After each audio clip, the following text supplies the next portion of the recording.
अस्सलामुअलैकुम बच्चों, welcome back to another biology lecture. तो आज का जो हमारा टॉपिक है उसमें हम पढ़ेंगे evidence from the homologous. Homologous और एनोलॉगस के बारे में पढ़ेंगे, ये क्या है, और ये भी हम इवोल्यूशन चैप्टर में ही, इवोल्यूशन वाले चैप्टर में ही पढ़ते हैं। तो आज का जो हमारा टॉपिक है वो है, कौन सा टॉपिक है हमारा, evidence from the homologous.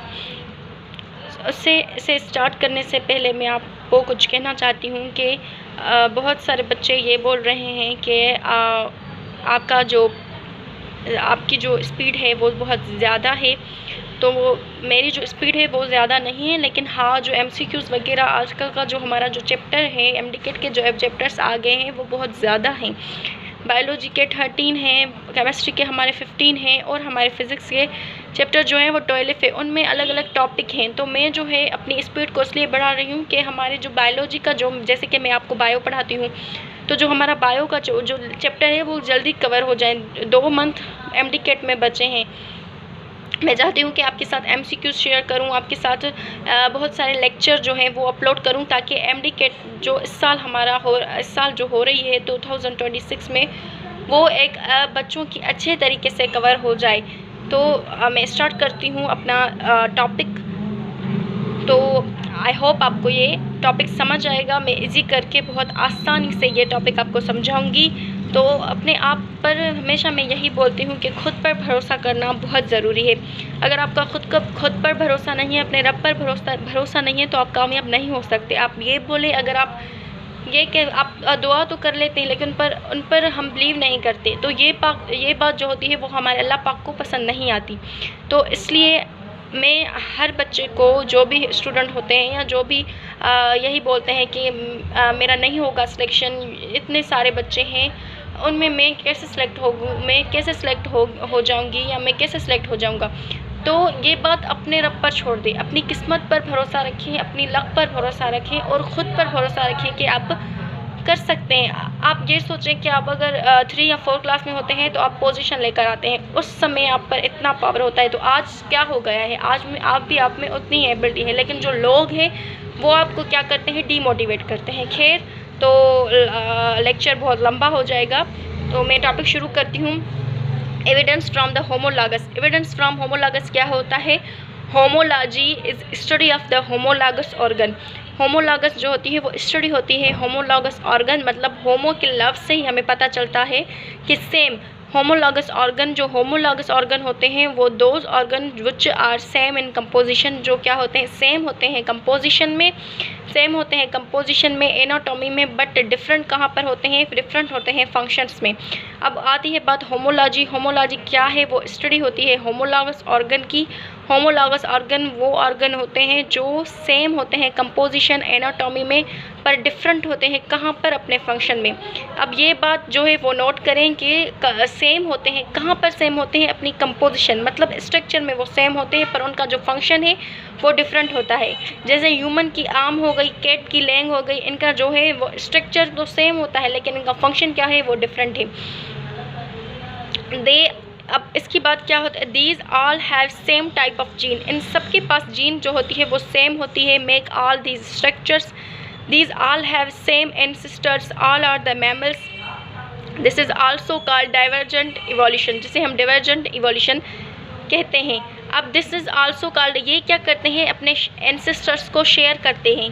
Homologous में क्या होता है, वो एंसेस्टर्स को अपने एंसेस्टर्स को शेयर करते हैं। बट इन एनोलॉगस ऑर्गन वो which are same in function, वो क्या है, उनमें स्ट्रक्चर सेम होता है, फंक्शन डिफरेंट होता है। एनोलॉगस में क्या होता है, फंक्शन सेम होता है, पर जो हमारा स्ट्रक्चर होता है वो क्या होता है, वो स्ट्रक्चर जो होता है, थोड़ी मिरर हो गई वीडियो, वो डिफरेंट होता है। अब इनमें जो कंपोजिशन है वो क्या है, डिफरेंट है, लेकिन फंक्शन सेम है। इनमें फंक्शन डिफरेंट होता है, स्ट्रक्चर क्या है, वो सेम है। अब इस आल्सो कॉल्ड इसे क्या करते हैं, इसे हम कन्वर्जेंट इवोल्यूशन कहते हैं, उसे हम डाइवर्जेंट इवोल्यूशन कहते हैं।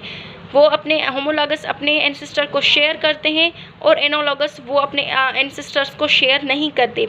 विंग्स ऑफ इंसेक्ट्स हो गई and wings of birds, different in composition but same in position. Wings of insects क्या होती हैं, composition and wings of birds, ये क्या होती है? कंपोजिशन तो इनकी सेम होती है पर इनका फंक्शन क्या होता है, वो डिफरेंट होता है। तो आगे पढ़ते हैं, जो हमारा आगे का टॉपिक है वो क्या है, वो है evidence from the molecular biology. Evidence from the molecular biology क्या है?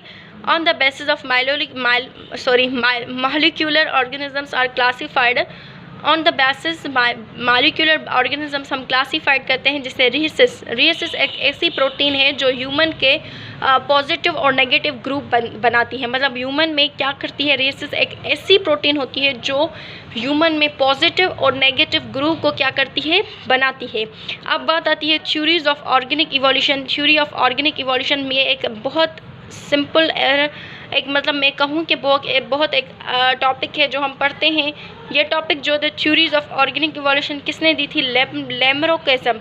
लैमरोकिज्म पहले क्या था? एक सोल्जर था, उसके बाद ये बॉटनिस्ट था, और उसके बाद ये क्या था? जूलॉजिस्ट था, जिसे हम क्या कहते हैं? लैमरकीना ने थ्योरी दी थी इनहेरिटेंस ऑफ क्वायर्ड कैरेक्टर्स, जिसे D Lamarck. Animals characters adopt, इसने एनिमल कैरेक्टर्स को अडॉप्ट किया था। मतलब जो एनिमल हैं उनको क्या किया था? उनको अडॉप्ट किया था। ये एक फ्रेंच का जूलॉजिस्ट था जिसने बुक लिखा था, Jean Baptiste D Lamarck book लिखा था, जिसका नाम इसने दिया था फिलोसॉफी जूलॉजी इन 1809। ही गिव एवोल्यूशन थ्योरी, इसने क्या दी थी? इवोल्यूशन की थ्योरी दी थी। अब थ्योरी ऑफ अक्वायर्ड कैरेक्टर्स, जो अक्वायर्ड कैरेक्टर्स होते हैं उनके हिसाब से इसने थ्योरी दी थी। In his theory he focused on the following points, इसने फोकस किया था किन पर? फॉलोइंग पॉइंट में, use and disuse of organ. अब ये जो है एक मेजर पॉइंट है कि यूज़ और डिसयूज़ ऑफ ऑर्गन कैसे होता है।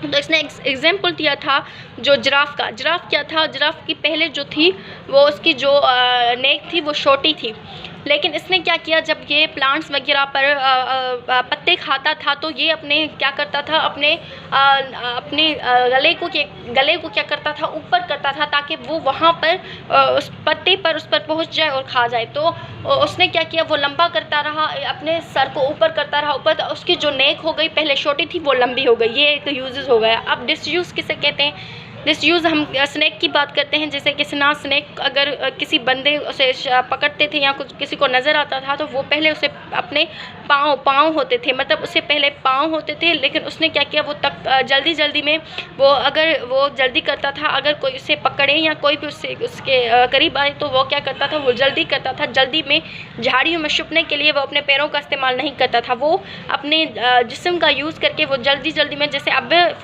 स्नैक जो है वो चलता है, ऐसे ही वो चलता रहा तो उसकी टांगें जो हो गई वो यूज़ नहीं हुई, उसकी टांगें ख़त्म हो गई। ये एक वो थ्योरी है, इस पर कोई बिलीव करता है कोई नहीं करता, ये एक जस्ट इसने थ्योरी दी थी तो इसमें हम ये पढ़ लेते हैं। लेकिन इसमें क्यों मेन बात क्या थी कि इफ़ेक्ट ऑफ एनवायरनमेंट, इसमें एनवायरनमेंट का इफ़ेक्ट पड़ता है। अब बात आती है inheritance of the acquired characters. इसमें इनहेरिटेंस कैरेक्टर्स होते हैं। इनहेरिटेंस कैरेक्टर्स मतलब ये सिर्फ एक कैरेक्टर्स है, अगर इसका बच्चा पैदा होगा वो भी ऐसा होगा, इनहेरिटेंस कैरेक्टर से। वेजमैन इंग्लैंड बायोलॉजिस्ट कंस्टिट्यूएंट थ्योरी दी थी। इसमें क्या होता है, ये मैंने एक एक्स्ट्रा बात थी जो मैंने पेंसिल से लिख के, somatic change can't be inherent.